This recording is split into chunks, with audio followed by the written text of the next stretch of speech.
A pleasant good morning to everyone, and welcome to another edition of the Carlos Brown Show, right here on the Black College Sports Network. Yours truly, Carlos Brown. Here's the guest menu for today, November the 25th. We'll be joined by, of course, Charles Edmond of the Alcorn State Radio Network. Also joining us, Larry Harrell, former Southern University football player. Also, Brett Clark, former Southern University football player. And we're scheduled to have former Grambling State quarterback Bruce Eugene. Here's what's just trending on the Carlos Brown Show. It's the 50th edition of the annual Bayou Classic for bragging rights. They get started today at 1 p.m. We'll get into the statistics. Our analysis of the football game. We'll get all of that for you. Here's what else is trending on the Carlos Brown Show.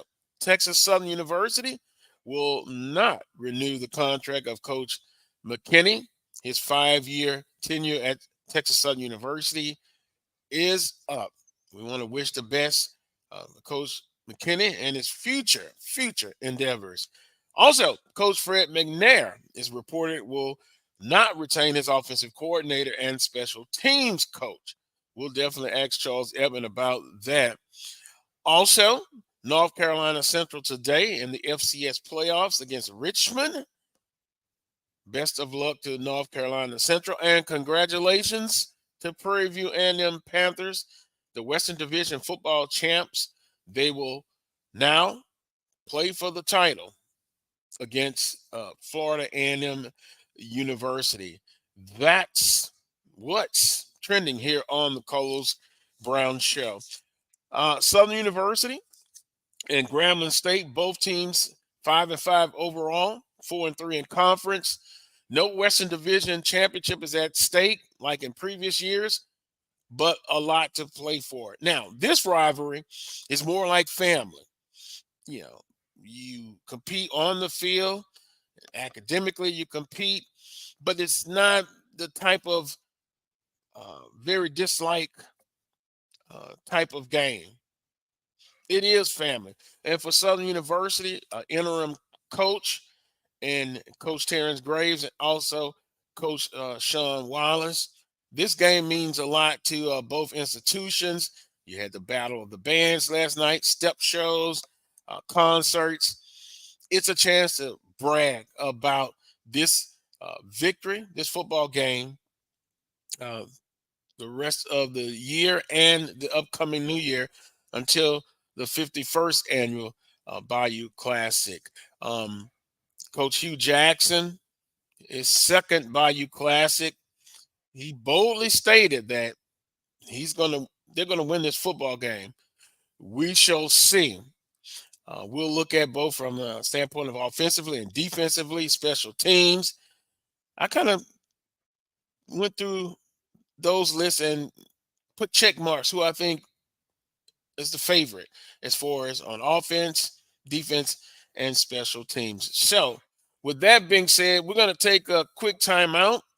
Our guests are in, and when we come back, we'll visit with, of course, Charles Edmond and Brett Clark, talking about playing in the Bayou Classic. Also, Brett, what he's doing now, family life, and all of that. It's the 50th annual Bayou Classic coming up at 1 p.m. Central on national television, NBC.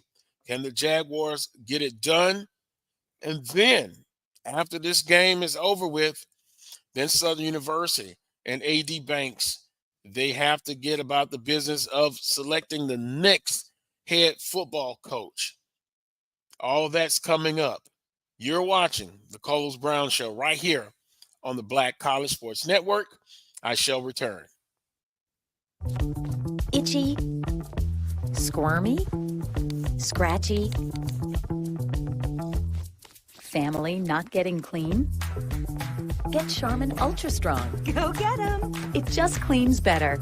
With a diamond weave texture, your family can use less while still getting clean. Goodbye, itchy squirm. Hello, cream bottom. We all go. Why not enjoy the go with Charmin? At Hampton Law, our primary goal is to provide non-traditional yet effective solutions and redefine the approach to client legal concerns. As your trusted legal advisor, we believe in sophisticated, personalized services that eliminate the confusion and complexity sometimes associated with legal matters. Our high standard for client care and concern, coupled with our extensive legal knowledge and skills, make Hampton Law a resource focused on the protection of the client's interest and overall goals. We value our clients and truly enjoy working with them. Visit thamptonlaw.com to conveniently schedule an appointment online. Tamika Hampton Esquire, 1631 Rock Springs Road, Suite 336, Apopka, Florida, 407-494-1471. thamptonlaw.com. Nope. Nope. Come on, him. Ooh, I like him.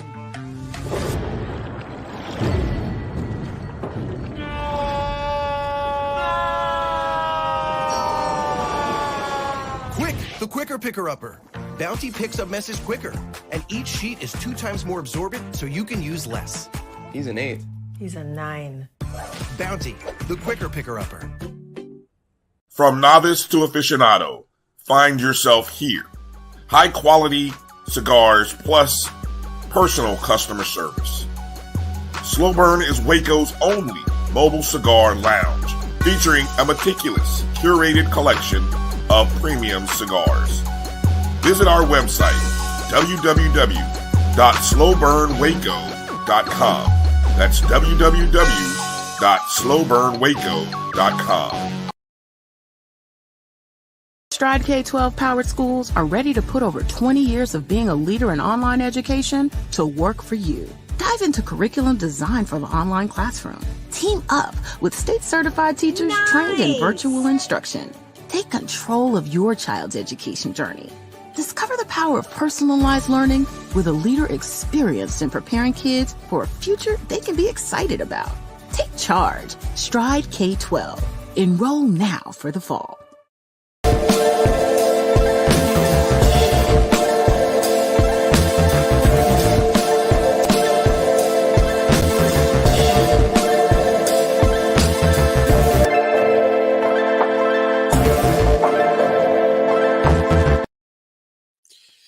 Welcome back to this week's edition of the Coles Brown Show right here on the Black College Sports Network. We'll now be joined by Charles Edmond of the Alcorn State Radio Network and Brett Clark, former Southern University football offensive lineman. Gentlemen, good morning to you. Good morning. Good morning. Well, Charles, it's the Bayou Classic coming up, and I invited a former football player at Southern University, Brett Clark, who I believe came with Steve Walford, famous running back at Southern University. I came 2 years after, yeah. Okay, yes, sir. But, hey, Brett, pleasure to have you on to kind of talk about this Bayou Classic, and it's the 50th edition, but you experienced it. You played in it. Your thoughts on the Bayou Classic and what it means to university, and what did it mean to you as a former player? I think it's so historic for these two universities to play in this game. It's Grambling Southern, two of the top HBCUs in the country, started it off. For me as a player, when I came in as a junior out of California at a junior college. I played with Steve Walford in high school, and he got me out there. And I didn't understand the magnitude of it when I first got there. And then after I played in it the first year, I understood it. And then my senior year was Eddie Robinson's last game. So I got to play in Eddie Robinson's last game, which was all the pageantry and everything else of him leaving and retiring. Never lost Eddie Rob. So that was a good thing. But what he meant to that program and what Pete Richardson meant to our program. It's great. New Orleans embraces everybody that comes down to that game. I remember going out after the game. That was to see everybody out there celebrating, having a good time. Especially if you go outside the stadium when everybody was still tailgating. You still had the people out there, people giving you food and stuff like that. That's what I loved about it. I loved the family atmosphere from both sides. Well, and you see it from a different perspective, Brett. Being at that last game with Coach, the late great Coach Eddie Robinson.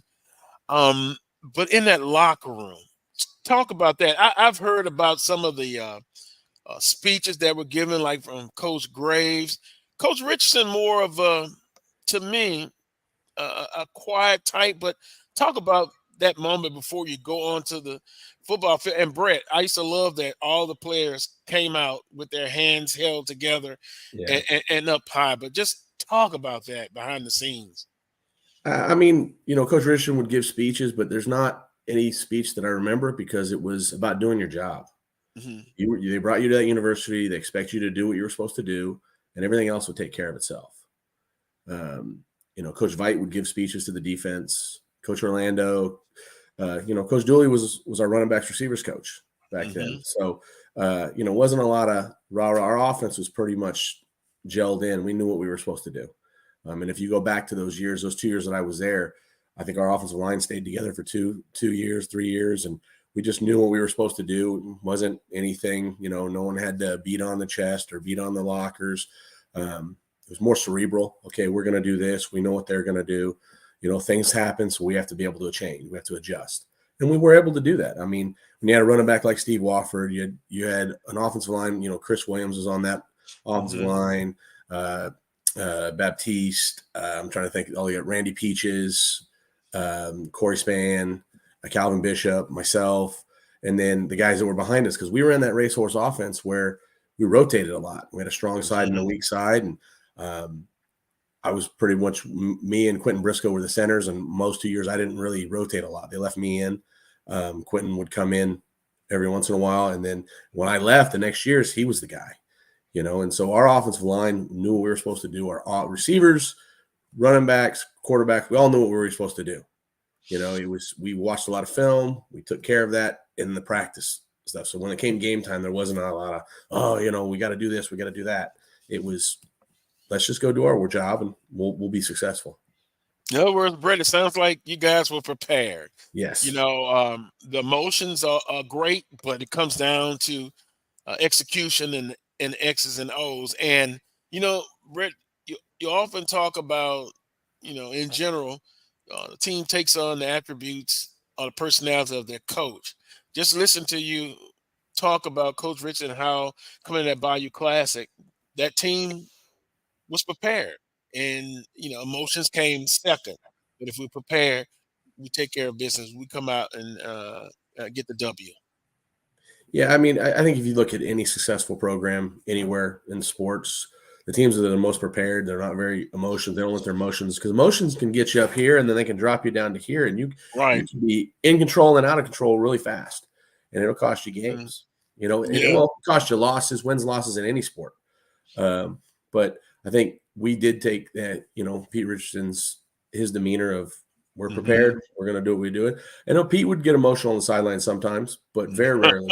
And then, I was fortunate enough. I played 2 years and then I coached in '99. I was a student assistant there, and I got to see the other side of the Classic, because I had never been to a Battle of the Bands or halftime shows or anything like that, because we were in the locker room.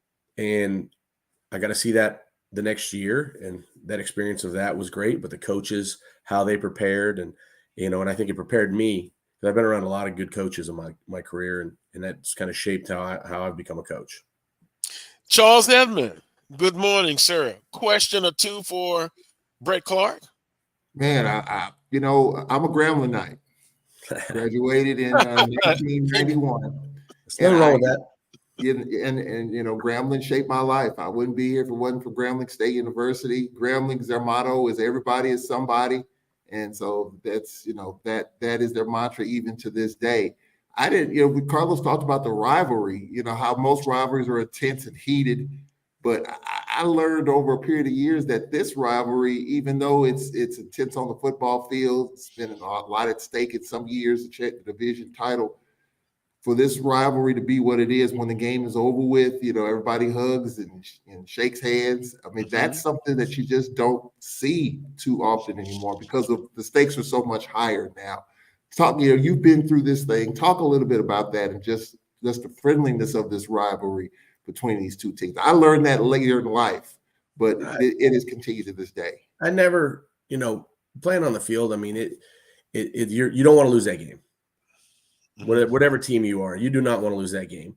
But in the hour of battle, that's where you didn't like each other. And after it was over, it was over. You did your job. You shook hands. You respected the other person. I moved out here to Georgia 3 years ago, and my daughter's playing soccer, and I was at a soccer practice, and one of the other dads, he played at Grambling in like the late 80s. And we sat and talked and had a great time talking about it. And, he talked about how they won, and I talked about how we won when I played, and we had a good time. What's funny is he's a white gentleman as well. So it was funny because we both had the same perspective of being there, and he went there because it was the only place offered him a scholarship, and he ended up playing. But we had a great time. I see him all the time at soccer events now, and we talk. And I haven't heard from him today. I'll probably hear from him later this week, depending on what happens. But it's. I mean, I lived in California. I was born and raised, and I met people out there that went to Grambling and Southern, and it's just a connection. It's being in that HBCU. No matter what walk of life you came from, you went to that school. You went to either one of those schools, or even if you went to FAMU or Alcorn State or anywhere else like that, it's a connection. Hey, we belong to an HBCU. We went there, we graduated, we did what we did. I've met friends that I have people that I know that are in band or played basketball or tennis or whatever it might be. And you can share those experiences, and it's not a rivalry anymore. Even, everybody talks about Grambling and Southern. And yes, it's a rivalry. You got family split. I saw some pictures on Facebook. You got half wearing Southern stuff, half wearing Grambling. Man, if it's really a rivalry, I don't think that happens. I don't think they can live together.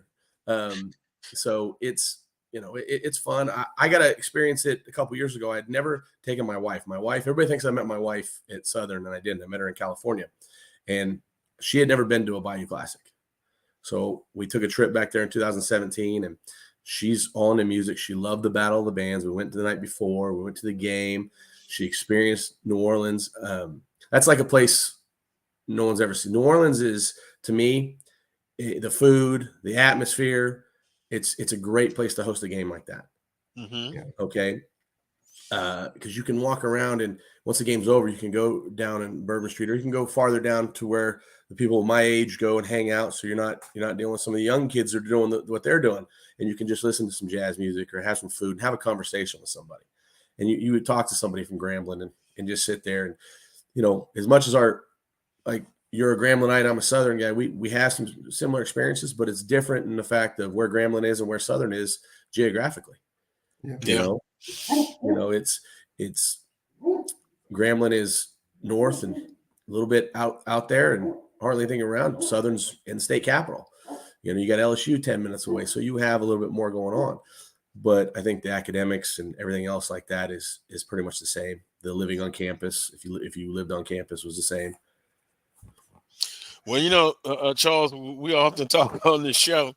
That's why I said in my opening, it's more of a family in this rivalry. Now, Brett, there's another one that, and I want to stay on par.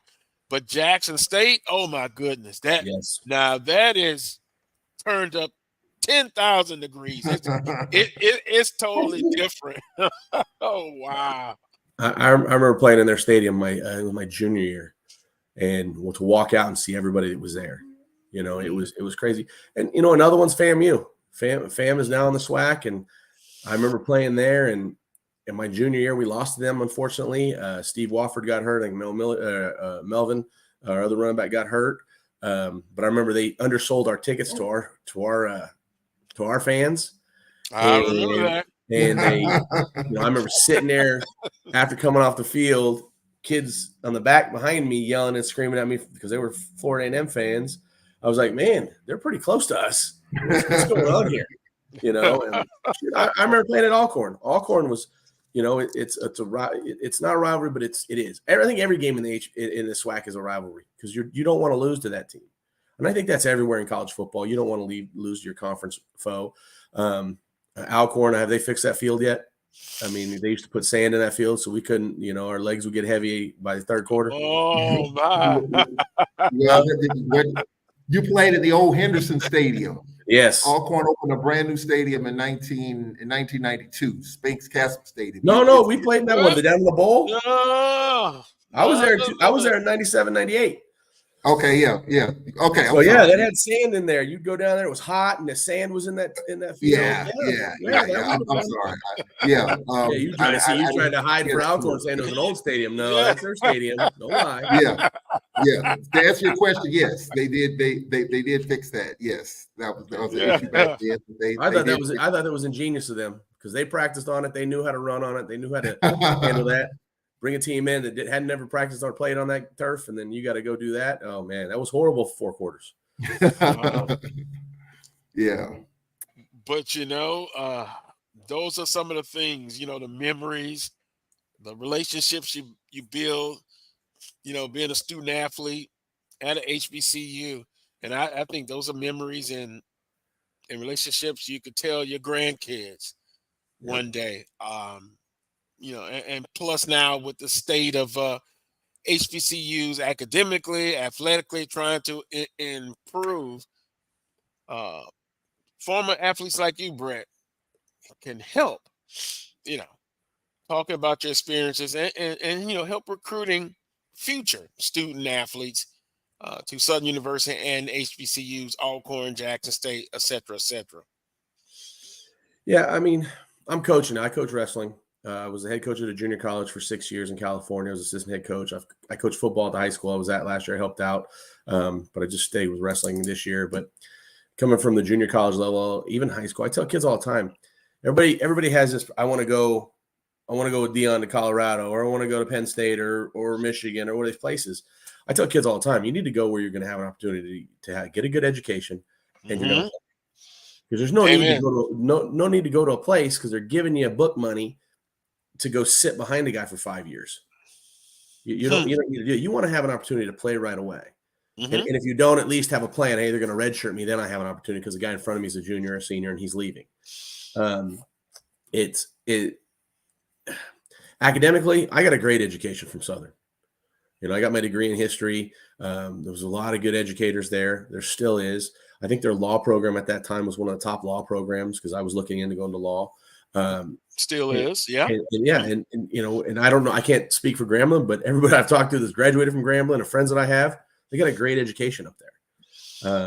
It's about getting that degree because when kids don't understand is when you leave that college, as long as you have that degree, it doesn't matter where it's from. You have a degree and you're going into that field. Now there's some people that'll hire people just from their school, but you go to most places. Like when I got my teaching job, they didn't ask me what college I went to. They just go, do you have your degree? Are you educated? And yes, I got my degree, and I ended up getting a master's at another place, but I had my degree from an accredited university that was a good education system. I think young kids today are, we have an issue with, especially in football, kids thinking they're going to make the NFL. And I think we talked about it last night. That's a very small number that's going to make the NFL. You want to be able to, what are you going to do with your life after football or after basketball or whatever sport you do? And what education are you going to get? What field are you going into? Fields change all the time. We're in a technology state right now, and my wife teaches engineering, and I'm trying to push our kids into engineering because that's, I think, where the money's going to be, in those technology fields, engineering, computers, things like that. And if that's what you are wanting to do, Southern A&M, agricultural mechanical, I mean, they have engineering fields. I've got a bunch of buddies at Corspan and Randy Peaches all got their engineering degree or math degree or whatever it was, and now they're doing really well for themselves.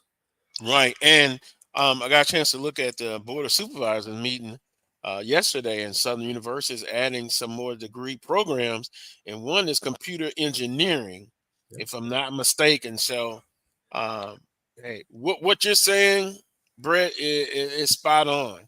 It really is, and only a small percentage will make it to the NFL, or if you're a basketball player, women's basketball, but that degree and the life after sports is so important, and that's the most important thing. I see we're joined by Larry Harold. I think he came up. He's in Georgia, football coach. He came after you, Brett, if I'm not He was a mistaken. freshman my senior year, I believe. Okay, yeah. Well, Larry, he's driving. Larry, you can join us when you get a chance. But we're visiting with Brett Clark. The years you were at Southern University again, Brett?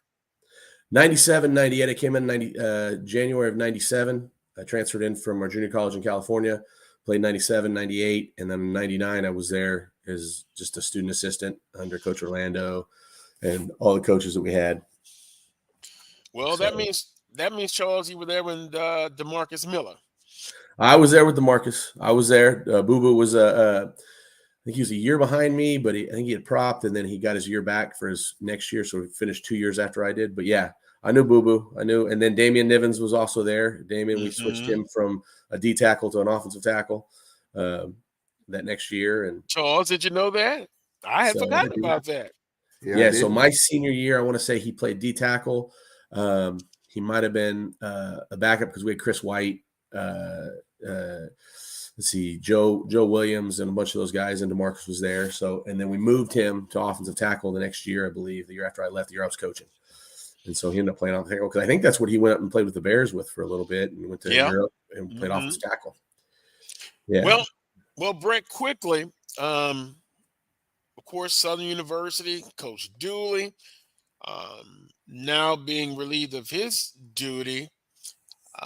What do you think about this Southern University football program this year? High expectation, underachieved for multiple reasons, but what is your thoughts on this whole situation?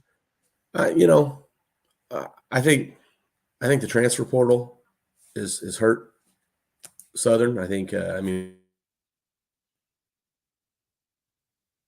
we lose it? Well, Charles, he was talking about the transfer portal, and we'll get him back. We did talk about that, and I know it's the lay of the land now. Some coaches, majority of coaches, they use that. The old days of getting a freshman in and maybe redshirting him and then making it through the process, getting there.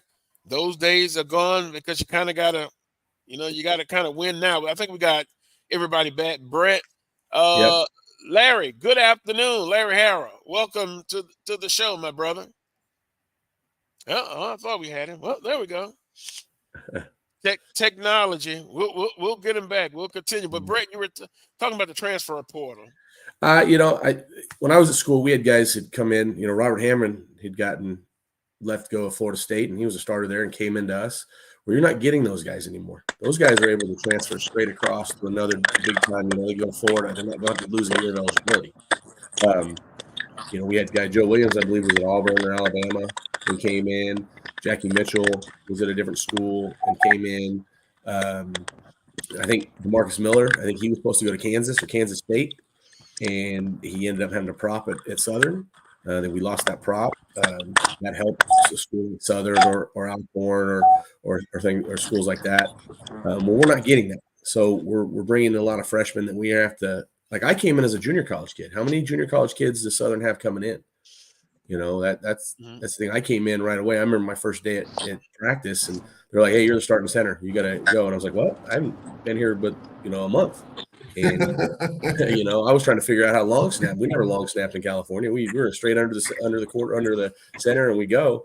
And but I had played a big time junior college in California, and I was used to being in big games. I mean, I think we lost one game each year I was at my junior college. We went 11-1, 11-1.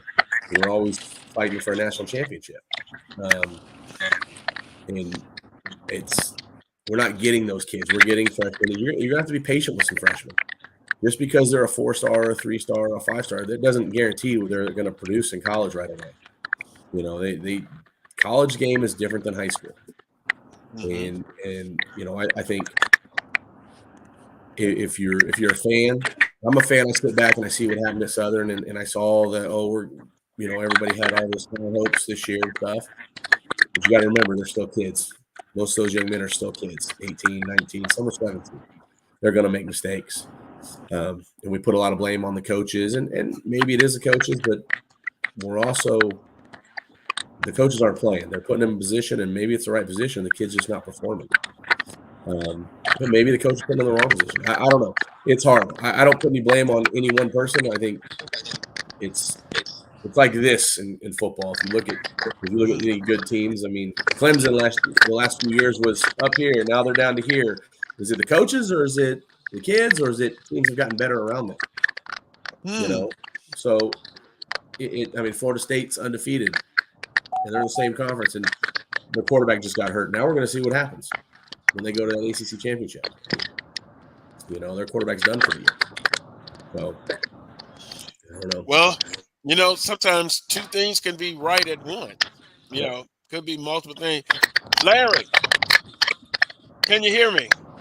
What's going on, Mr. Brown? Yes, sir. How y'all doing? We're doing fine. I see you in transit. Joined by Brett Clark, former Southern University player. Man, that's the best center ever come through Southern University. Brett Clark.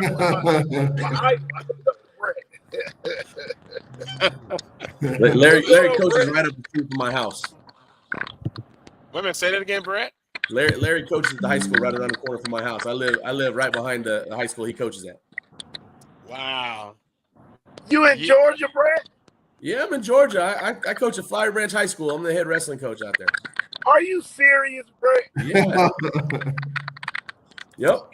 You know who lives in Flowery Branch? Who? Coach Billy Long. I was just with him for Thanksgiving, brother. He's in Georgia? Yes. We'll get off this. You're gonna have to give me his number. You're gonna hit me up on social media. Give him his number. I've been asking about him. Yeah, he lives in Flowery Branch. I live in Oconee County. Okay. Yeah. Well, and I was this close to getting Coach Long on, but we're gonna make that happen. But Larry, we were talking about the Bayou Classic, and Brett, and you can share something. We've watched it on TV. I've been in the press when the game's going on, but you guys lived it. Talk a little bit about what it means to play in the Bayou Classic, that historic game. Well, I can say as a freshman, man, when I first got there, Brett will remember this because in 97 we came, and I always tell my kids this story. We came in 97. They had just lost the championship. And that freshman class that came in 97, those guys were so hungry because they lost the championship the year before, 96, that the coaches didn't tell us anything. Those guys were like, hey, we're going to win a championship. Y'all going to do the right thing. Y'all go to class. Y'all going to live weights. Y'all not going to mess this up for us. And it was such a senior-led team with the guys you mentioned with Joe Williams and the Nate Bells and the Gillis Wilsons and the Terrell D's. And I just remember that ride. But we had a 3-week, I know Brett remembers, 3-week of tour days. And yep. Coach Rich said 3 weeks of tour days now. And I remember we was like, I don't want to do it. Every day I was like, I want to go back home to Alabama. And it was so tough. And I remember we would do county fair. Brett know what county fair is. For 3 weeks, county fair before practice. Ooh. And I remember that last week, he said the county fair had packed up and left, but the Jangle man is back in town, home. Yep. So that means we're still gonna run it. So what happened was it was so hard and so grueling my freshman year. Coach took all of the freshmen to the Bayou Classic. And I remember me and my best friend, Tremaine Dow, was standing there at the Bayou Classic, and we was like, this is all worth it. Like, all the stuff we went through our freshman year, the tour days, the tournament, the torture, it was all worth it because of that one game. Like, and from then on, you just knew, like, at the end of the day, no matter what we go through in camp and the ups and downs or whatever, boy, when you make it to that Thanksgiving Day game, that Bayou Classic, boy, it's nothing like it in the world. Nothing. You know, and that's interesting because You talk about the determination and seeing it on the sidelines, and then living at the Bayou Classic, and you talk about Coach Richardson, a legendary coach, but on the other side, Coach Eddie Robinson, Brett and Larry. How was it meeting him up close? Because they have the activities the night before, the lunches, and all of that. Yes. How was it, Brett and Larry, meeting that other historic coach on the sideline, and Coach Eddie Robinson? For me, it was before the game. I'm pretty, I don't like anybody. You're on the opposing team. I don't like you. I don't want to talk to you. He was the enemy. But I understood the magnitude of what he had accomplished in his career, and I was in awe of it. Really, I mean, he was the head coach of the other team, and I wanted to beat him. But to put together a career that he put together, you have to respect that. You have to understand, the times he started coaching in the years he did, and the athletes he was able to recruit there. And you hear the stories about him going and in the fields working with some of his athletes because they couldn't be at practice unless they had to go pick cotton or work in the fields, and he would take the team and they would go help them to get done and then go to practice. I mean, you got to respect that. That's a coach that cares about his athletes. Just the sheer number of guys that he put through college and got degrees, and I got to shake his hand after the game was over. And, and I'm not going to lie, Eddie, at that point in his coaching career, he was, he wasn't the same Eddie Robinson he started with, when he first started, but he still had a sharp mind for football, and it was an honor for me to meet him. I could tell people, hey, I got to play in his last game. I got to meet him. Because you look at the list of coaches, he's up there and one of the top coaches in all time. Very few people get to say that they got to play against him or meet him or play for him. I don't know about Larry, but that's my impressions of it. Larry? So I wasn't really privy to HBCU. I grew up in New Jersey. So, like I said, even my experience of going to Southern was from my friend, Tremaine Dow. And so I really didn't, I'm not going to say I knew who he was and things like that, but becoming a coach now myself, I really understood the impact of what he meant to black college football, to athletes, and just to the NFL culture. When I came in, it was 1997, so that was Coach Robinson's last game. And I remember it so vividly because at the end of the game, I remember him crying. And President Bill Clinton called into the stadium. And that's what I was like, wow, the president of the United States is calling in to talk to Eddie Robinson. It was just like a mind-blowing situation, man. And so now you take the field. But, at that time, and I think we're linemen, so you got the wrong people on here. At those lunches, I had a chance to go against him, and then they bring in Coach Doug Williams. I don't like the lunches. I don't like the camaraderie because, man, get me away from them dudes in black. Coach Williams always be talking trash. Like, man, let's get on this field and get these dudes. Like, I wasn't with all that, talking and shaking. And like I say, because of it's like more family. I know FAMU, like I say, is more like the Hatfields, McCoy. We cousins, but we hate each other. Each rivalry is different, but Grambling, so many people because I started coaching Louisiana at Struma High School, Scotlandville. A lot of those guys went to Broadmoor. They went to the different, so we knew those guys. Mm-hmm. But at that time, we wouldn't even talk to each other. We'd be on the elevator like, "Hey man, it's finna go down tomorrow." Like, those elevator rides were interesting. Hey, do tell. Wait a minute, do tell. A little pre Bayou Classic action verbally, huh? Well, it was because you always rode the elevator because the luncheons were horrible because we just wanted to eat and go practice. We knew we had to practice afterwards, and we're sitting there listening. I don't want, like Larry said, I don't want to sit next to these guys. And Eddie had stories.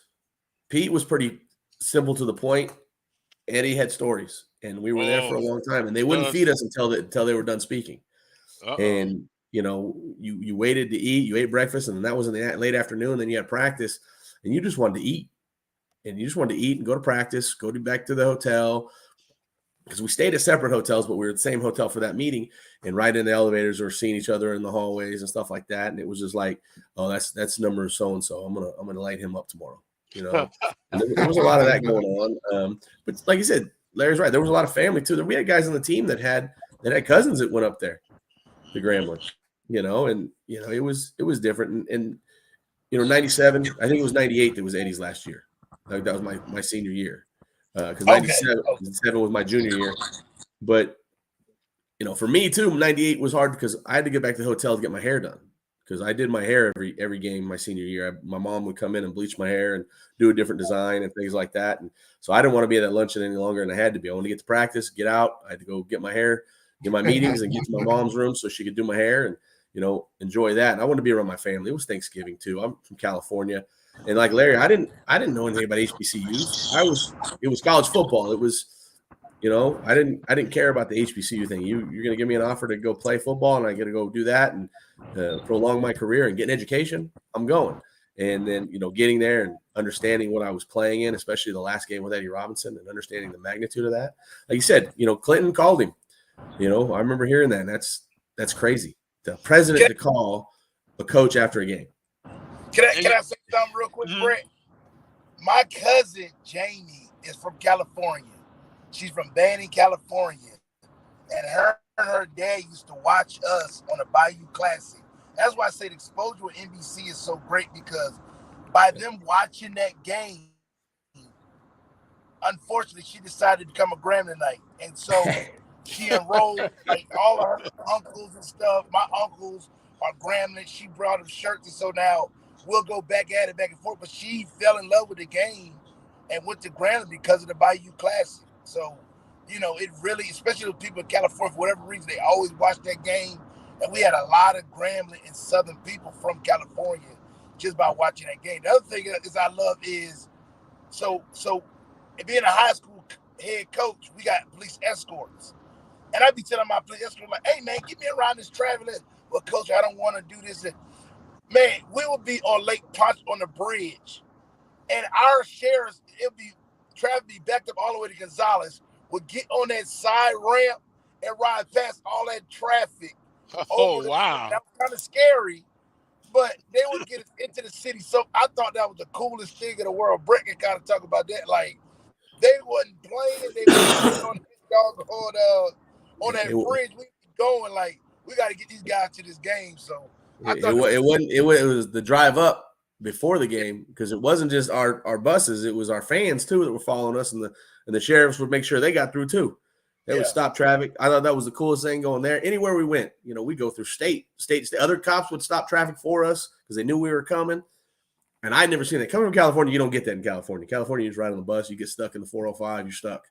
You're late to the game. It just is what it is. Wow. But that was cool because you get that police escort. And I remember, the police that we also had, if you remember Jimmy, Larry, that used to be Coach Pete's security on that bus. I used to sit next to him and talk to him, and he went anywhere Pete went when we went to games. And you had, other people doing that. It's all an experience. I mean, and I'm sure every college has their own experience, but for me, coming from California, that was cool to see, to see that football is taken that serious. And it's not even just at the college level in Louisiana or in the South, period. It's at the high school level. I'm out here now, and and I know where Larry coaches. It's a different atmosphere. Look, I love California football is huge. Don't get me wrong, and I love it. And I still think it's one of the best, or probably the best. You got schools like Monterey Day and St. John Bosco and some other schools out there, but it's just a different feel. It's region. I think it would be different if I went up to Michigan. It's just different how they treat it. You got Michigan, Ohio State going today. Those people are probably trying to beat each other up in the parking lot right now. But we don't have that at Grambling. So you might have some disagreements, or more it's just, we're going to beat you, this and that. And then, hey, you want some food? That was the thing. Like I said before, I'm a big guy. I like food. So my story. I'm going to give you another inside track, Mr. Brown, after the game. Oh. So we never lost the Bayou Classic except my senior year. We had all those ACL injuries. 2001, we had 11 ACL injuries. We love it. So we will win. The best part was you had to get signed out by your parents. You would go. So I would always go to Terrence Levy's house. My parents would drop me off, say our goodbyes, and then we hitting bourbon.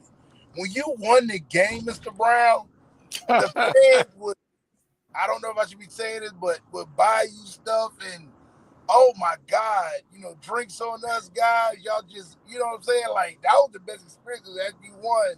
And you went down there in Bourbon or the French Quarters, like, with your jersey on, man. You was the it thing right then. So I know Brett had some experience with that too. Whoa. Hey, when you win, everybody's in. Everybody. It pays to be a winner. Everybody. Yeah. Everybody. As we wrap up this interview, my mind still goes back to that last game with Coach Robinson, and it was so emotional. Charles, I was in the press area, and they say men don't cry, but that's not true. That's not true. You're still a man, and that was so emotional. And I got a chance to meet him, one-on-one with his great wife, Doris, at the Heritage Bowl, and he was there. So, just this game and this magnitude and the experience. And look, Brett, coming from California, humidity. How did you deal with that? I mean, I've talked to players I'm from going to tell you like California this. now. I like the humidity. I adapted to that way easier than because where I came from in California, it was 115 in the summer, dry heat. And I burned and it sucked. And you didn't know when you were dehydrated, things like that. At least in the humidity, I know I'm sweating. And it was, look, I'm a wrestler by trade. I wrestled since I was 8 or 9 years old. I still compete. I still do stuff like that. So it's like a wrestling room to me. That's where wrestlers are, you grind it out. You just, you embrace that torture and then you just enjoy it. And, I like that. The humidity was bad. I remember 98, Larry might remember this, when we were running Jingle Jangles and I can't remember his name now. The receiver, and then played DB for us too, 25. But he was running. Jerry Guy. He grabbed both hamstrings, so they both cramped up on the field, face down. And it was the last one. It was our last Jingle Jangle of camp. It was the last Jingle Jangle senior year camp. We're done. Camp was breaking, and he dropped. And I remember Pete Rich. All right, we're done. Let's go inside. That meeting room in there, that humidity in that room, we had guys cramping up. I remember Sam George, his fingers would cramp in the meeting room and he would have to stretch them out and cramp. Randy Peaches, walked Brett, but Coach Richard used to always warn us. When we first got there, he would tell us, hey man, I'm just gonna tell you, Holmes, it's 90% degrees, 90% humidity. You go in there, you drink that fried food and them soda drinks. You going down, Holmes? Yep. Well, I remember. So 97, I came in weighing about, I was like 300, and I remember we practiced, and they used to weigh us in and out because they wanted to monitor your weight to make sure you weren't losing too much. And I think I lost 10 in the first practice. I came back and I only put on like 3 or 4 back on, and then I lost another 8 or 9. They held me out of practice for 2 practices because they were worried about me, and I'm like, I'm used to doing this from wrestling. I cut 50 pounds in a week and a half in high school. This is nothing to me. I'm okay because I was eating and drinking. This is how my body adapted. I remember they giving us that nasty stuff that had electrolytes in it. And here, you got to have this. And I remember drinking that stuff. It was like a paste. It was so nasty. Nasty. Can I say one thing, Mr. Brown, though? Brett, the year after you graduated, the greatest Bayou Classic ever for Southern fans was the 99 Bayou Classic. So that's the year that, unfortunately, Troy Williams got hurt. They brought in Terrence Levy, my best friend, got wrecked and sold. And so I still watch that game to this day, Mr. Brown, because they were doing all this high step and high five and all this stuff. And I mean, they showboating. And so when we scored real quick, and so I think it was like 28-7 going into halftime, and we really were like, man, we're going to win because they can't stop us. So we came back out. Levy goes great. But this is the most critical thing, Brett. So we finally tied the score. The guy, Randy Hines, who had went off, gets hurt. And I remember Doug coming out there grabbing him like, get your ass up off the ground. I was like, oh, they mad. And so they, Lionel Hayes, a Struma High School captain, is trying to make an order, but it's so loud and it had never been so, you couldn't even hear. I was standing by Tremaine, we couldn't even hear each other. That's how loud it was. Snaps the ball, hits his chest. Nate Bell picks the ball up, and I mean, bro, it went crazy. The next play, Terrence Levy throws a fade to Michael Hayes. I have never in my life, in all my 5 years, heard the dome that freaking loud, man. It was like, that was the greatest Bayou Classic ever. Like, I was there. I was up in the booth with Orlando. I remember that. I was helping coach that year. Now, wasn't that the year Grambling was ahead? Yep. And Southern made that comeback? Yeah. Okay. We were down by 21 points, Mr. Brown. I remember being up there in the booth with Coach Orlando and just we were trying to figure it out, and we figured it out, and our defense stepped up, our offense started clicking, and then once our offense was clicking, you were hard to beat us. At that luncheon, we was mad because they got a new Adidas deal, so they got this big truck and they gave them all this brand new fancy Adidas gear and all black this, and they was talking trash like, yeah, we got Coach Doug Williams, we gonna beat y'all, yada yada yada. And so when they get up, they showboat and high five. But just like Coach Rich used to tell us, if you let against Jack State and Grambling, if you just stay in the game, they'll give you the game. And they were fighting and stuff like that, and man, and we came all the way back, and that was one of the best Bayou Classics ever, man. Just the camaraderie, the fandom, that was a big game, man. That was a big game. So I know Coach Doug. They got that fancy gear. You remember we had to check in our IDs to get our tracksuits to travel. You remember that? We had to check our ID in to get our tracksuit to wear to the games. Then come back and turn it back in to get our ID so we go to the cafeteria and eat. Yep. That was us. I look at their tracksuits they're wearing now. I'm like, where's mine at? You guys can send me one. I wear a 3X. You guys can send me one. Well, a lot of memories, and I do remember that one being in the press area, and you can at that time before they renovated the Superdome, you could actually hear the fans talking, and they were talking a lot. But boy, you're right, Larry and Brett. When that comeback and that crowd was really loud, you couldn't hear them. You couldn't hear them at all, the Grambling fans. But I guess that's what makes rivalries. You know, the fans take pride. It's like they're on the field playing, and they're not. But in closing, and I've really enjoyed reminiscing about the Bayou Classic with you, Larry and Brett. Larry and Brett, closing comments on today's show about the Bayou Classic.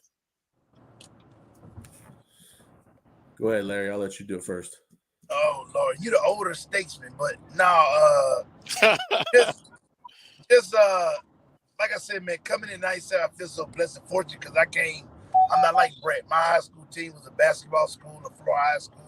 We weren't used to winning, man. Those guys taught us how to win. We never, like I said, I always brag to people about Grambling, about Coach Richardson, the only coach that never lost to the great Eddie Robinson. Like, that's such a huge accomplishment. I look at Coach Richardson as like a second father figure. Well, first of all, because I didn't have a dad. So, just my experiences, but that Bayou Classic, Thanksgiving, one of my greatest holidays with my family. Like, we don't do Christmas, so I never got to do Thanksgiving at home, but just being with the guys, like they would give us Piccadilly cards. I think in a little bad zone, but we'll pick him back up. Brett? I think it's an experience that you have to experience in person. As a fan, you have to go experience it. As a player, every team I'd ever been on had been a winning team. And through high school, college, whatever, since I was little. I think I lost 3 games in high school, and I think I lost 4 games, maybe 4 or 5 games in college in 4 or 5 years. But that was because of the guys around me and the experience. You understood that, like, I wanted to win for the guy next to me, not for me, but for the guy next to me. And that was because of the camaraderie. When I got to Southern, they didn't have to accept me. I was another white kid they brought in. to take a spot. I know they had Marcus Jacoby and Matt Bushart there before I got there. But the first thing they told me was, you're part of our family. Anybody on this campus messes with you, let us know. We will take care of it. You can mess with us. We'll mess with you. We're family now. And I think that's the atmosphere that you have to have a winning team, is you have to have a family. You may not always get along. Brothers and sisters fight all the time. Brothers fight all the time. But you understand that you're going to help each other when time, it counts. And I think that's the same thing at Grambling. I think they've got that same mentality. It's a family. You accept everybody who's there. You're brought in for a purpose. The other thing too is I was brought in because they needed a center and I'd had some experience. And you have to trust your coaches. You have to trust they're making the right decisions. It doesn't always work out. We know that. But I'm blessed that I went there. I tell people all the time, I could have went and wrestled in college, or I could have done something else, but I'm glad I went to Southern. I'm glad Steve Wofford showed my high school tape to their coaches, and they called me because I thought it was a joke. I remember they called me and they said, this is the home of the world famous Steve Wofford, and hopefully the world famous Steve Wofford, Brett Clark. And I just saw Steve like a couple weeks ago at a high school game. He was back home.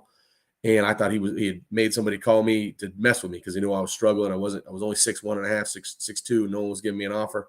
I was all conference in the junior college, and they said, you're too short. Can't play division like Arizona State and all these schools. So I was mad at Steve. I was looking for Steve. I'm going to beat Steve up, man. He having somebody call me. And then I called the number, and it was a real coach and real thing. And I got a scholarship. And I remember them going, hey, I want a recruiting trip. And they're like, well, we want you to come right now. We don't want to give you a recruiting. We'll just show up. I prayed about it, went, and that was probably one of the best decisions I ever made, is going to Southern. Yeah.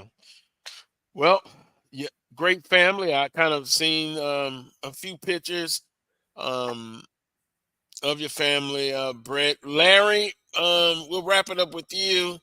You were saying about your closing comments about the discussion in the Bayou Classic.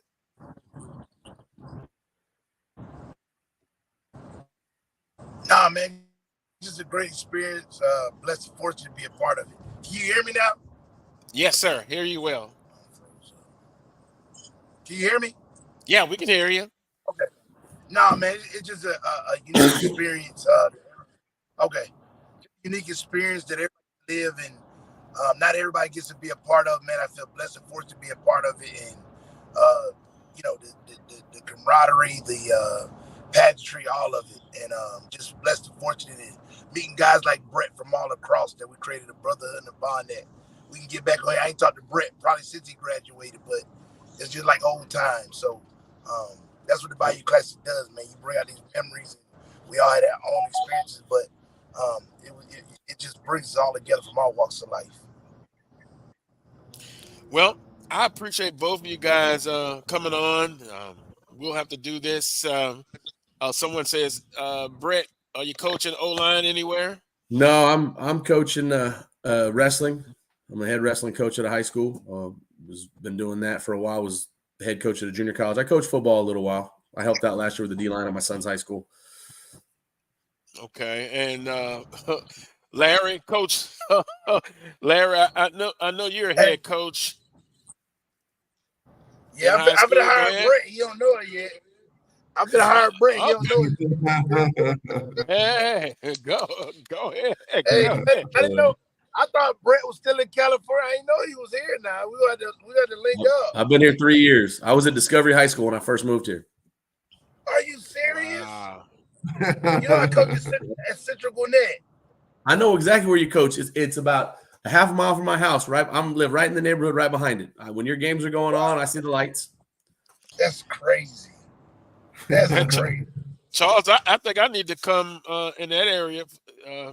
Put it on the bucket list to come watch a high school football game, and I've heard Georgia is just a hotbed for talent. So hey, we gotta get some of them jokers back to the Bayou. I tell them all the time, man. You know, take you a trip to HBCU. So, yes, sir. On that note, enjoy the rest of your holiday weekend. We appreciate it, and we'll talk again real soon. Yes, sir. Thank y'all so much for having us on. All righty. That was Brett Clark and Larry Harold. Good stuff. Yeah. Former Southern University football players. Enjoy the conversation. Boy, the memories. Charles, the Yeah. memories. Yeah, the memories. My late father, he went to the Bayou Classic one Mm-hmm. year, and he was dressed. He and my mother, they were dressed up from head to toe, had the shirt and ties, black and gold. I mean, it just the Bayou Classic is an experience. Mm-hmm. It's an experience, and I think that's the best way to put it. I was in New Orleans just a few days ago. Our girls played UNO, and they were getting the city ready for the experience, and it culminates today with the big game. But there's nothing like the Bayou Classic and the 50th. I mean, there's going to be so many memories. I'm sure NBC is going to do all kinds of flashbacks of Eddie Robinson and that phone call from former President Clinton and all that. It's so many memories to share and cherish, and just so blessed to be a part of that thing as a Gramblinite. And hey, I'm just so glad of that. Yeah, a lot of memories. The 1999 they were talking about, 2003 with Bruce Eugene and Quincy Reshore and 1,000 yards of total offense. And then you remember after the game, Bruce Eugene very emotional, crying. You know, some people were making fun of that, not me. That guy was a player, and Yeah. it showed the emotion and the magnitude of that game. He played his what off, Mhm. and that's a memory. I remember the late Idris Brown. Grambling is trying to, I think, tie the game with a 2-point conversion, and they bring the press down about 2 or 3 minutes left in the game. And so I'm on the sideline when Idris Brown picked off the attempted 2-point conversion, and he took off and he took it back, I guess about 90 something yards.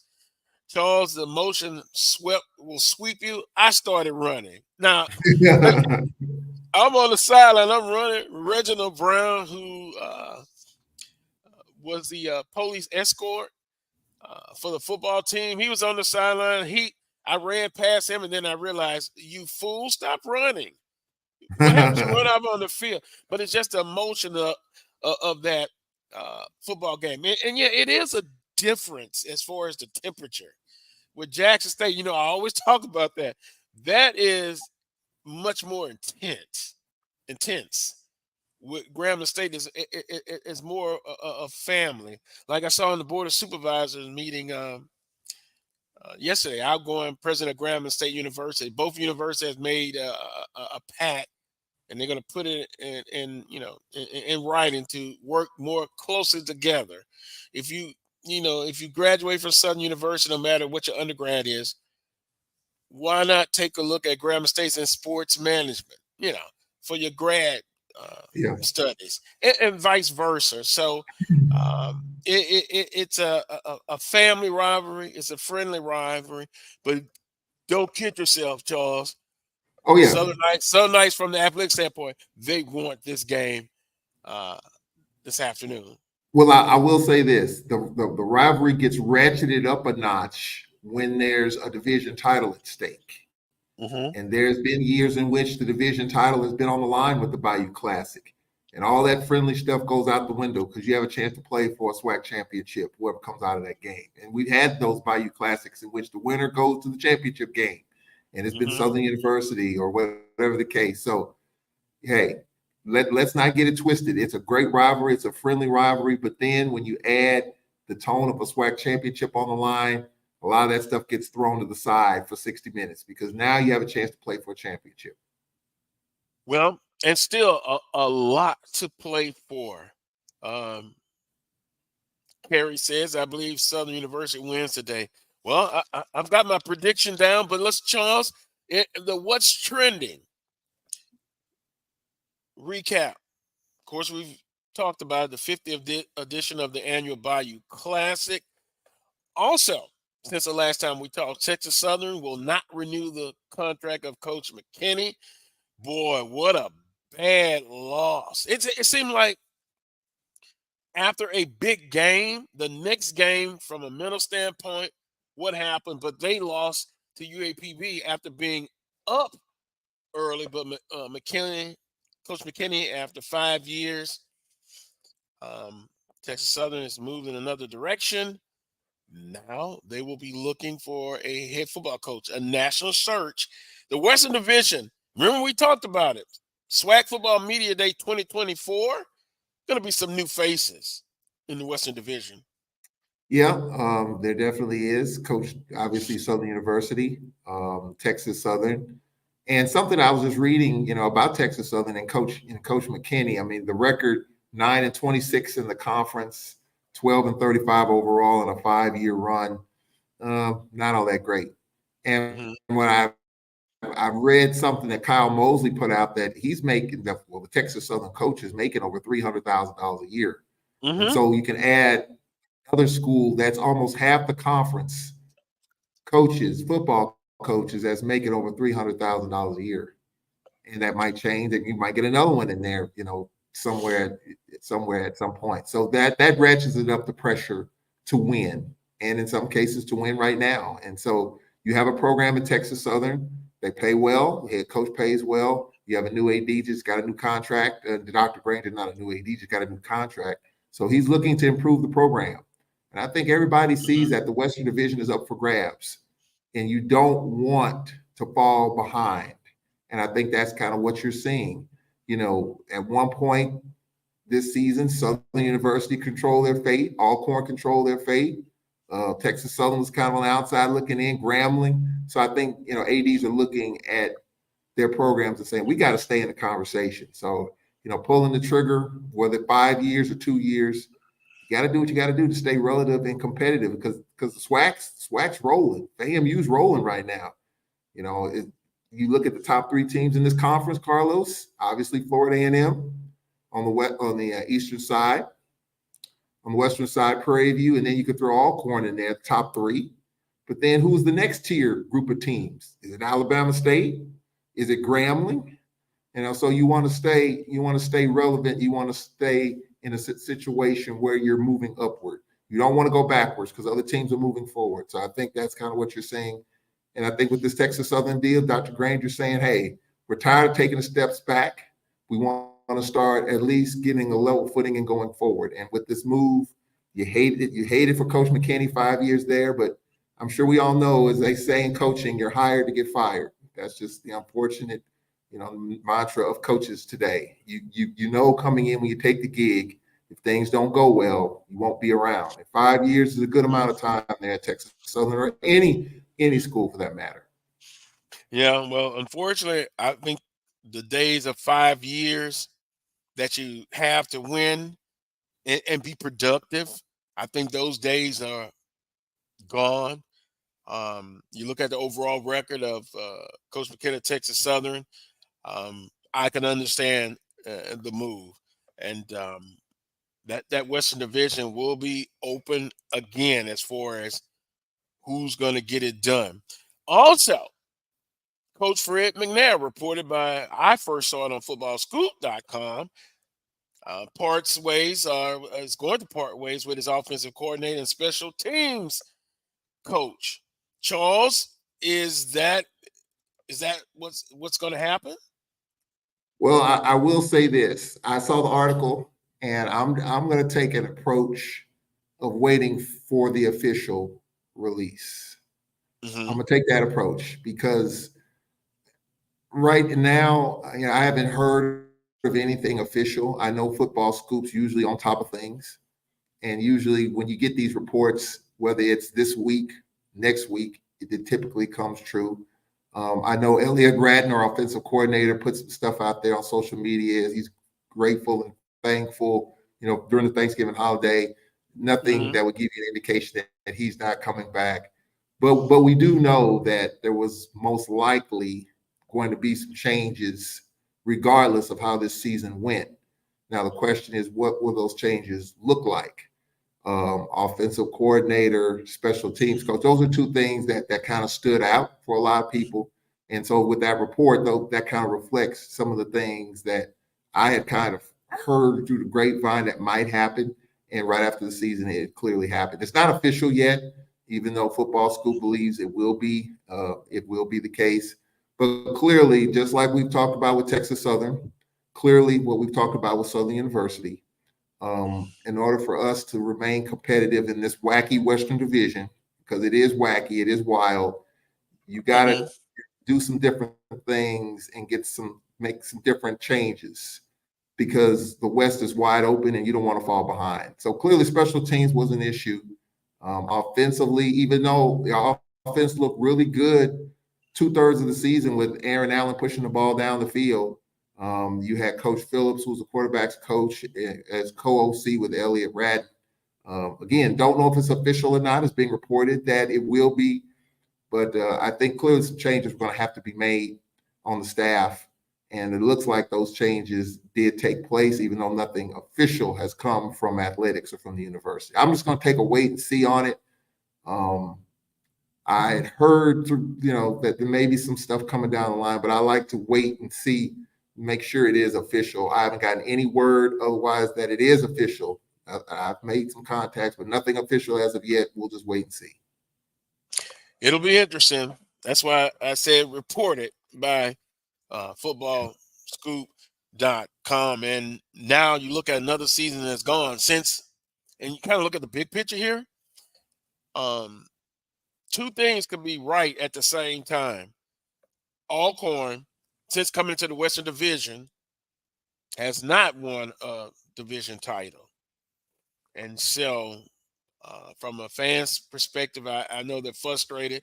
I hear from some Alcorn Knights, and Coach Ratton wasn't one of the few that I've talked to. Wasn't one of their favorite coaches. But by the way, big victory against Jackson State last week. I predicted Jackson State to win, and so congratulations to Alcorn on that victory. You look at, Charles, though. The thing with me, and last week I kind of went back and looked at, and I put out kind of the clips of our debate that we had last week, which was very, very animated. But I think if you see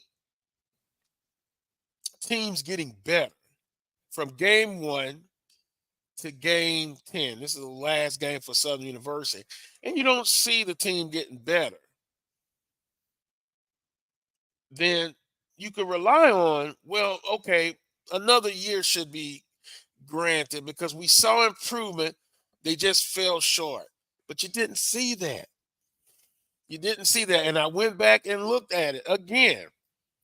If Texas Southern or Prairie View, either one, would have taken care of business, Southern University would not have been in the Western Division Championship last week. And so I went back and looked at the clip, and you were saying that people say they backed in. Okay, if you don't want to say backed in, Southern was very fortunate to be able to play in the Western Division Championship last year, because Prairie View wins their game, they're in. Yeah. Texas Southern wins, Prairie View lost, then they're in. So very interesting. You don't see an improvement.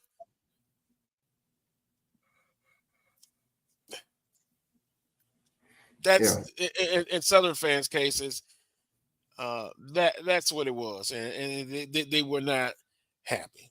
Well, Carlos, I'll say this: last week in Jackson, it was just so loud, and I know the debate was so loud. I could barely hear, the back and forth, Wheeler Brown. It was, but I will say this, in my opinion, just from my observation, as far as Southern University is concerned, and just thinking about the season last year. Yeah, they won the Western Division, and yeah, they played Jackson State for the championship.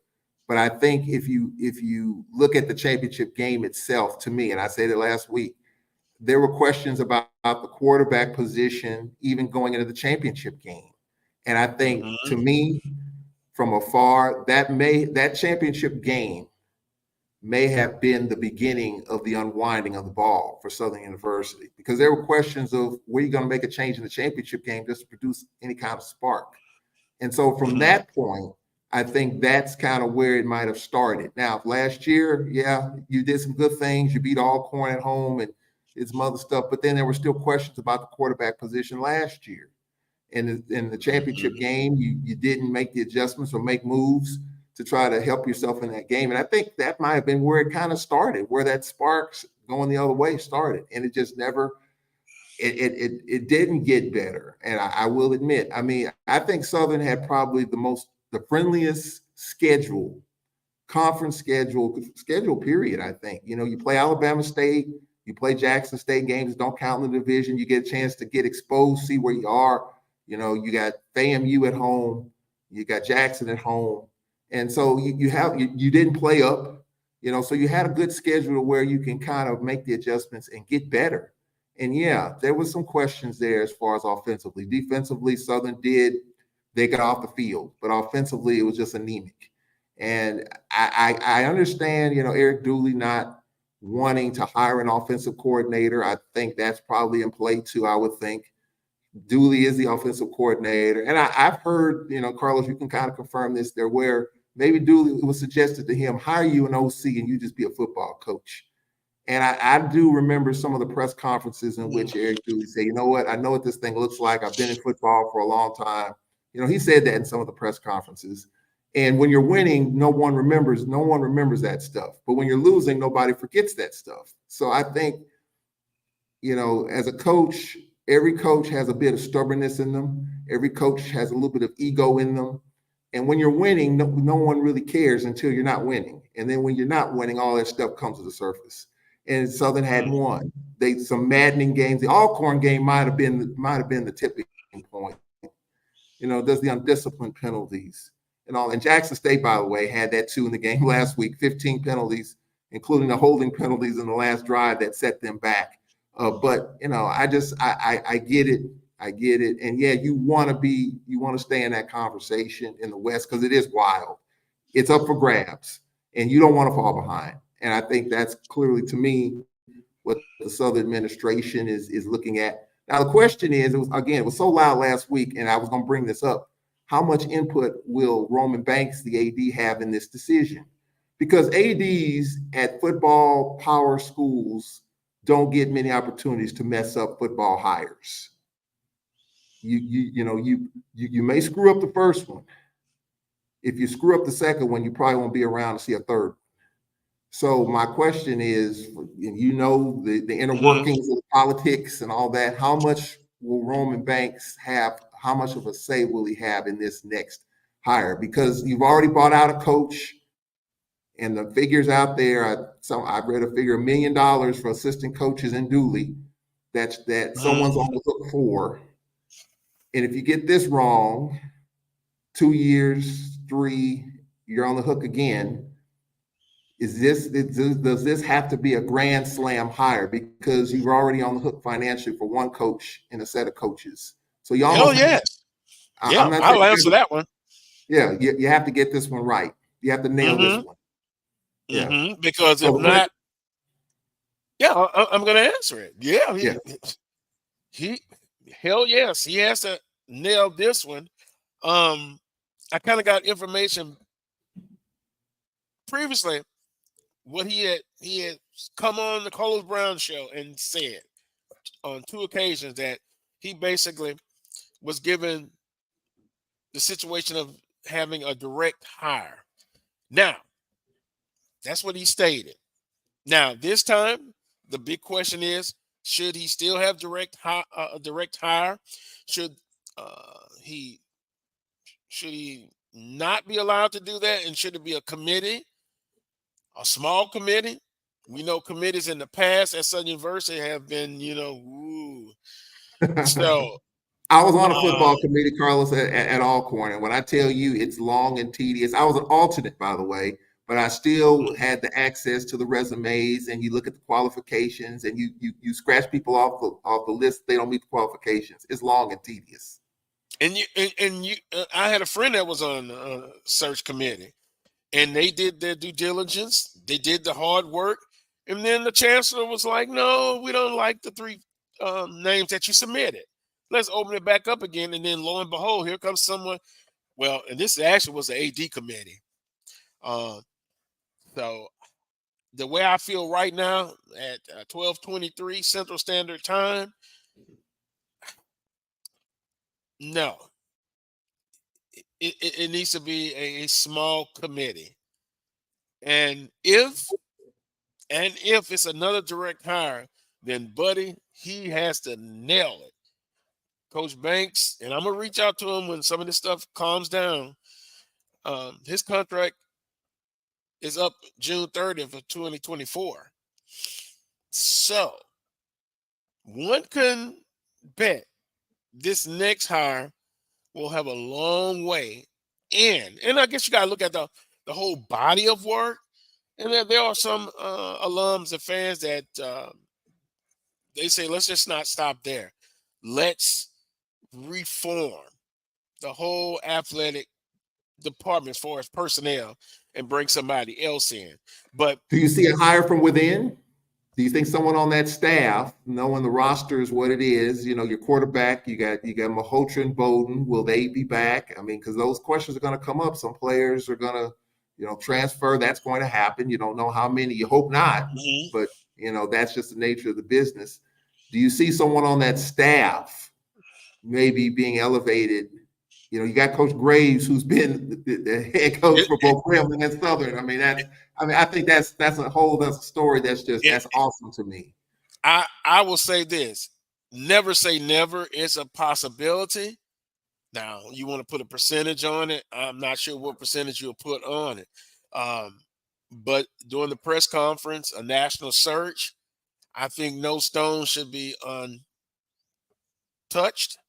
You should talk to as many people as possible. Some people's like, well, we need to get this hire quickly. I'm not so much in saying that you got to have somebody in next week, but whoever you decide on, it's got to be a home run. And no, you select someone and then a year later they're in trouble. No, I think you do get a grace period, but it's just not 5 years anymore like it was in the past. So I never say never. There's a possibility that could happen, but we will see. They gotta get through this game today. With Grambling State University, and then after it's all said and done, we'll see who the next coach would be. I mean, there's different benchmarks out there, criteria that fans have talked about what they would like to see as far as in the new coach. But discipline is one that's on there. Also, offensively, a philosophy that's efficient. And then, of course, defensively, you have a rich tradition and you be strong. And you hear these different coaches being mentioned too. Some of the names that you're hearing, those coaches are still coaching. Right. So you still have to wait a while. I think, let's see before the end of the year. Now people may disagree with my opinion on that when the coach will be in place. I don't necessarily see an interim coach, but that's a possibility. If you can't get what you think this university serves as in a football coach, but then an interim coach, some people are not going to like that as well. Yeah, and look, I'll say it. We talk about different teams. Grambling. I think Grambling's in the spotlight. This is year 2 of Hugh. And so in order to say, well, does Hugh have this team in the right direction? You got to be pointed in the right direction. And so this game today will, at least in my opinion, show whether or not they're pointed in the right direction. Because right now there's a lot going on at Southern University. Grambling, they've been playing some decent football. I mean, the swag is so wild. I mean, you look at Grambling, they came within an eyelash of beating Alcorn. They don't get it done against Alabama A&M, but they beat the eventual Western Division champs Prairie View. I don't know what the heck. I mean, this is the last game, and I said it a month ago. I don't know what the heck's going to happen. Grambling might play their best game today, but if they don't, then I'm sure there are going to be some questions about Hugh Jackson and whether or not he can get it off the ground. because this is the game. I mean, I have Grambling winning this game. I have Grambling Mhm. winning this game. I mean, we'll break it down, but I think Grambling's playing some better football. I think Mhm. Grambling will win this game, even though if you look at offensively, I think Grambling offensively has been more efficient. Southern's defense is really good, and Southern special teams is really good. A punt, kickoff, return for touchdowns this season. It could Mhm. come down to that. But as a Grambling night, I'm rolling with the Tigers. But if they don't get it done, then you wonder about Hugh Jackson. I mean, Well, can he they, get it off the ground? Because this is a game that if they play well, they should have a chance to win. Considering Southern, I mean, as Wheeler Brown said last week, win one for the Gipper. And I think that's one that Southern fans really want this win. But I think for Grambling and Hugh Jackson, hey, if you don't win this game, then there's going to be some head scratching going on at Grambling State University. well, this is the perfect time because we're going to go to about 12:45 Central Standard Time, 12:50. Then get ready. We'll end the show a little bit earlier. Offense, I had to check mark Grambling State. Yeah, get a check mark to Grambling State. On defense, I give it to Southern University. The numbers bear it out. Special teams, you got Josh Griffin hit a 54-yard field goal. Special teams, from a punting standpoint, just better. I give the edge to Southern University.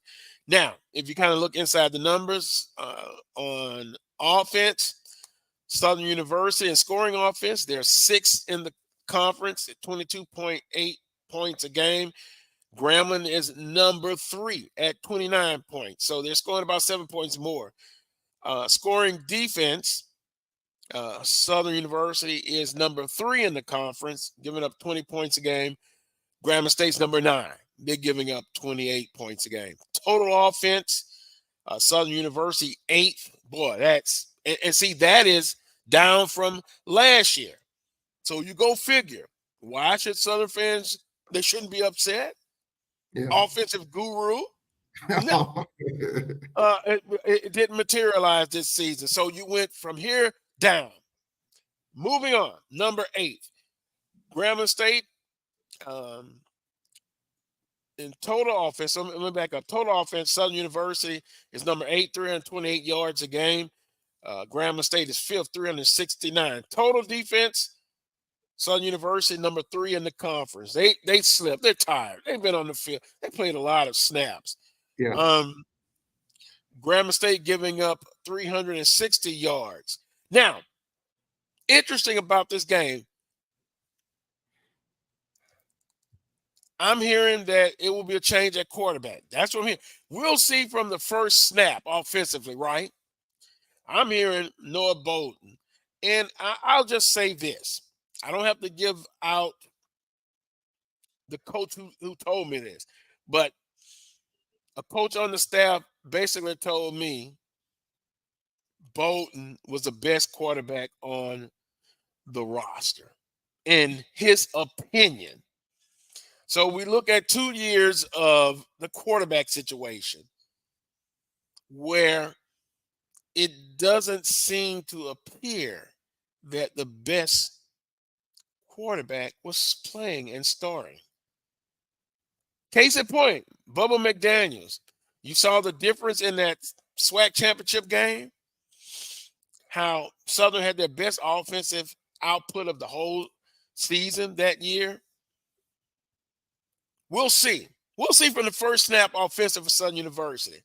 Could be wrong, but from all indications, what I'm hearing, Noah Bolton gets the start. Then you look at Willie Totten. Now he'll be calling the plays. So we can look at that whole game and then at the end see what we see. Will it be the same old with a different quarterback if that's the case? And someone else calling the plays? We'll be able to compare and contrast at least for one game, right? Yeah. So that would be interesting. So here's my prediction. I give Grambling the edge on the offensive side, defense, Southern, and special teams. Intangibles, you got Coach Grace, who it will be historic. He was an interim for Grambling State, and they won the Bayou Classic. It could happen this time. Sean Wallace, acting head coach as well. This means a lot for Southern University. They can point in a new and different direction. This could be a start with this football game. I think Southern University wins this football game 28-20. Now, defensively, Southern is a better team on the defensive side. Can they get pressure on Crawling? Can they put together a complete game defensive? They played a lot of snaps, but ultimately it's going to come down to Southern's offense. Can they get it done? Can they have some explosive plays? This team all season, they've had explosive plays. They just had many of them. Yeah. So can this offense be consistent enough for 4 quarters? Again, Noah Bolton, I'm hearing will get the start. But let's say if he doesn't and Blood gets the start, Charles, it will be a quick hook. Well, I mean it, a quick hook if things don't go right. But I'm banking on it. I think Bolton gets the start, and I'll see if I'm wrong about that. Well, we'll see. We'll see just the play calling.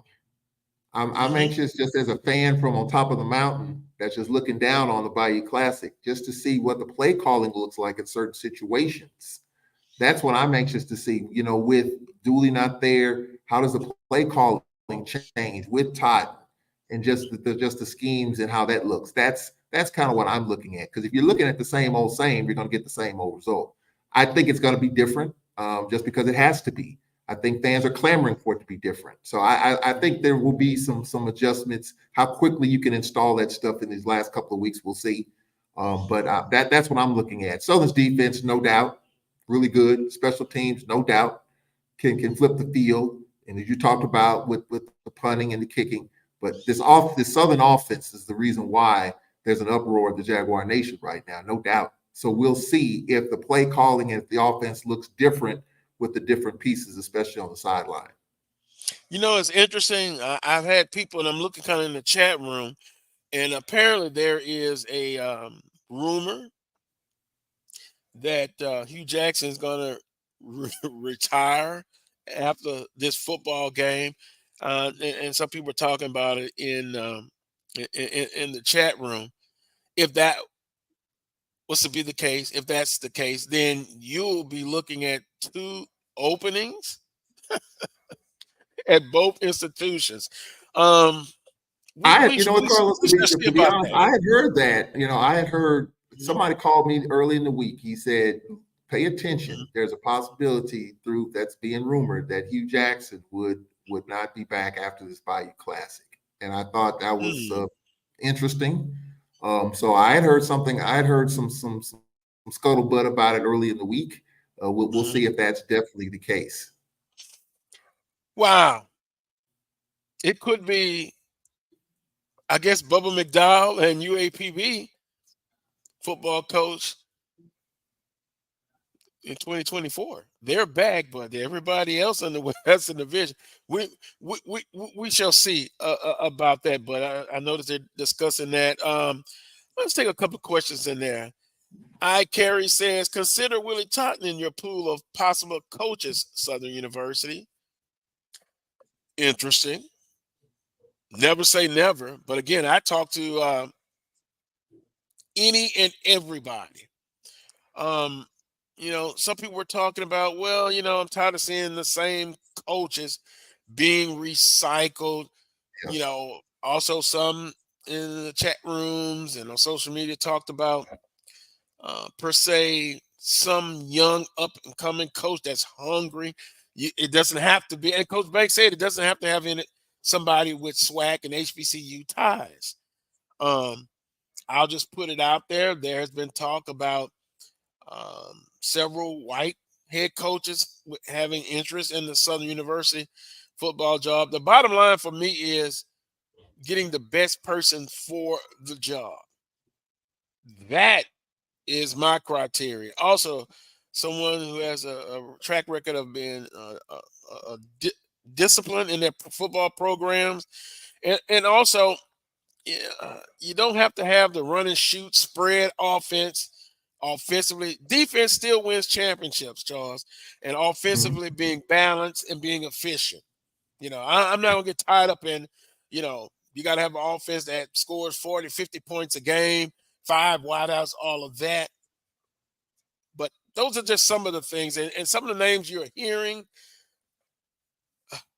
I just want the best possible coach that you can get. And then, two, we look at some of the head coaches and what they make in the conference, but I'm going to go to bat for those assistant coaches. Those salaries need to be considered as well when you hire somebody. Well, I think for Southern University, I think for Braves fans, we want to win right now. Fred McNair's been in this thing a minute. We've won. We've been at almost the highest level in the conference. We've won SWAC championships, division ties. We haven't won the Celebration Bowl. I think Southern University, just like any program, Texas Southern wants a coach that they can feel good about, to rally around, to get excited about, and they want to see coaches get off to a good start and have a solid start. What fans don't like is when you hear, well, we're rebuilding and it's going to take a little time, but we're seeing that coaches aren't getting a lot of time these days, especially when you got 5 coaches making over $300,000 a year. And I wouldn't be surprised in 12 months from now, you're going to see a 6th coach out there that's probably going to be making that as well. So the money will dictate the lack of patience. So I think that's going to be, if there's a coach out there that the Jaguar Nation can rally around and get excited about when you hear his name called, then I think that will help. But then, we're just fans of we're fans. We want to see our team win, but then you want to be excited at the same time. And I don't know if you can get the best of both worlds. You hear the celebrity hire, Carlos. I know you're totally against that. And on social media is yes. That is disgusting. That is disgusting. And if somebody comes to me and tell me that, sometimes, what's the old saying? If you can't say anything nice, don't say anything at all. But I'm literally going to chastise them. Yeah, I mean, again, it's got to be the best fit. And we've seen the celebrity hire in one case. One case. Has it been successful in other cases? If I have to hear Ed Reed, I don't hear that as much, but Ray Lewis, really? Really? Really? No. Well, Warren Sapp is now joining Colorado staff. And if you remember when Deion got to Jackson State, Warren Sapp's name came up to work at Jackson State, but it whatever happened, I think he might have had another opportunity and didn't take it at the time. But Warren Sapp could have been at Jackson State. He winds up at Colorado. So that's I'm just throwing that out there just for the sake of the celebrity stuff. But I just think that the Jaguar Nation, like all of our fans, we're hungry. We want to win. We want to win right now, and you want to get excited and rally around whoever that hire is. So I think that's going to be the interesting. Like if it's in fact we're looking for an OC, special teams coach, who's going to be that, and it's going to be, our fans going to be excited about that situation. So I think that's kind of where we are with fandom. We want it right now. And because the West is wide open, the East is FAMU right now going full steam ahead. Who's the number 2? Is it Alabama State? Probably the number 2. Jackson State's looking for a quarterback, I think. So there's a little bit of uncertainty there, but below FAMU. But the West is wide open, and you just got to take hold of it and get the best pieces to fit you the best. And here's what I want to see. If I remember back when Coach Richardson, first game, I was there against Northwestern State, and you set the bar here. Then you want to see improvement year 2, year 3, year 4. Sometimes you have, we talk about all the time, 1994, Southern University football team on paper was the best team assembled, but they didn't have a winning record. I mean, they had a winning record, but they were like 6-5, okay? But it's not that you want to see win now and win immediately. Yeah, that's still the goal each and every year, but you want to see production and you want to see a football program and team get better game by game, year by year. And if you don't get that, no, you're not going to get 5 years, in my opinion. If you graph it on a bar and you start here and then you're going down like this, it tells me the trend is, you're going to continue to go down. Now, you may bounce back 1 year later, but I look at the overall body of work. Then you look at, for example, Coach Oliver. Go look at his first 2 years. First year wasn't standard high. Got a little bit better the second year, but see, the third year, and then after, I guess, about last 22, 23 conference games, something like 19-3. So you see the projection, you saw the improvement. And if you get that, if that's the case, then that's what you bank on. And then your overall body of work is good. You have a down year. Okay, it happens for injuries or whatever. But if I go into Alcorn's case, Coach McNair has those division titles on his resume. Now, the only thing you could probably tell me is since they moved to the Western Division, they hadn't had a title. Came close this season, but didn't get it done. I think Jackson State will still be Jackson State. I just think you can't just cast them off. Yeah, FAMU is the dominant team this year. But 2024 is a new year. It starts over again. And every program wants to get better. Every program. Got about a minute or two left. I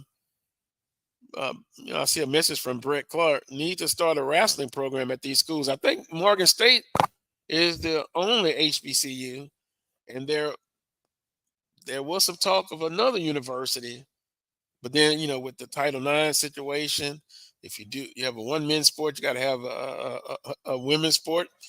Hell, can you have wrestling for men and women? You got professional boxing that have a women division, MLA fighting. But it's going to be interesting. The Bayou Classic at 1 p.m. today. Charles, you got Grambling State. I'm not surprised by that. I got Southern University. Some people not surprised by that. Keys to victory in this ball game for the winner. The keys to victory for Grambling, I think offensively, they have to be efficient. Defensively, they have to get off the field. For Southern University, got to find an identity on offense. I think their defense is good enough. Mm-hmm. And special teams could play a big part. Special teams is going to be punter. Yes. Mm-hmm. Yeah, special teams is going to be key. I think what the Braves try to do is kind of kick it away from those guys. But I think, for Grambling, I think they'll probably play it straight up and just hope they can cover. Well, on that note, I want to thank Melody for producing today's show, all of our guests, you, Charles, and look, it was a interesting, I care say made the best team win. Thanksgiving is come and gone. Charles, if I got to go back to eating less. I enjoyed myself a little bit, maybe too much, but hopefully everyone had a great time. We're going to talk some basketball. I reached out to the commissioner. By the way, I saw him at the Southern Board of Supervisors, and it looks like he's ready to come back on the Coles Brown Show. But it'll be basketball talk. By the way, Jackson State with a big victory over Missouri. Yeah. That's the third big victory. One on the women's side with Grambling State, Southern against UNLV, and Jackson State against Missouri. I think you may see one or two more. Yeah. I think so too. I mean, I think we're playing some really good basketball. it was a tough women's game last night that's made the rounds on the women's side, Valley and South Carolina. We're going to talk about that next week because I found some interesting nuggets out about that guarantee and payout for that game. I'll